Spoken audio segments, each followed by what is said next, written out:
iddoo kanammoo gaafa dhufu lafti isin agartan kun guutuutti bosona. Qonna waan jedhamuus hin beekan. Kan isaan beekan qamadii addaataan dhufu seeftineetii qofa kan beekani. Kana alammoo tikfatanii beelladaa gurguraniiti oomisha biraa kan bitatu. Qonna waan jedhan hin beekani. Pootenshaala keenya addaan baasa. Lafti ni jira, bishaan ni jira. Uummata immoo iddoo kanatti galchinee oomishuu ni danda'ama kan jedhu kan galee bifa kanaan hedduu chaalenji kan nu godhe akkuma isin agartan hojii eksteeshiniiti.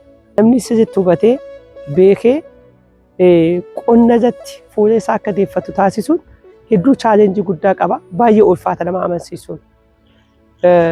Gaafa kana eegalu dhugaa jechuuf immoo uummanni naannoo kanaa akaafaan qabu, dongoraan qabu, hamtuun qabu, waan takka hin qabu naannoo kanaa.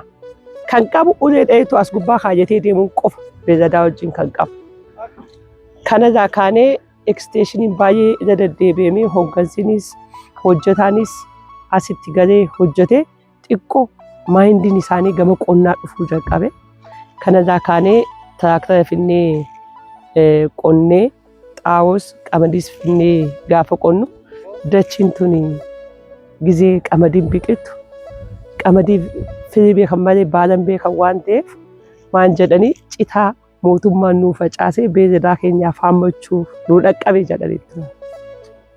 Hawaasa akkasiiti kan yeroo ammaan tanaa hojjetee jireenya isaa geeddaraa jiru.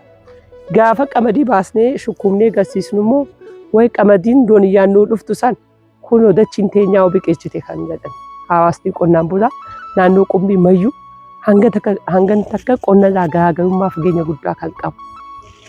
Waggaa tokkichaa san mootummaanis hojjetaanis hooggansiinis itti ifaajee itti dadhabee invest godhee qonna maal akka ta'e agarsiise.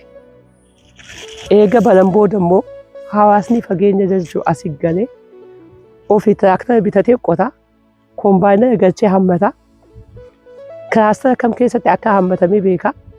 Amma waa takka malee jiruuf jireenya isaa geeddaree ilmaan isaa magaalaatti galchee barsiisee kan dur akaafaa fi dongoraan qabne san tiraaktara bitatee jira. Tiraaktaraan qota. Kanaaf namni tokko yoo xiqqaate hektaara tokkorraa oomisha guddaadha kan galchu.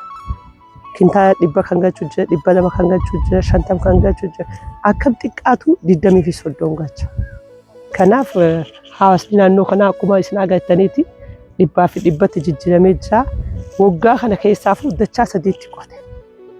Dachi duraan waggaa dheeraaf agabuu bultee agabuu baase. Kan agabuu baaseef immoo faayidaa isaa, bu'aa isaa waan argee dhandhameef jecha harka maratee amma hooggansaas ogeessaas mootummaas hin eeggatu.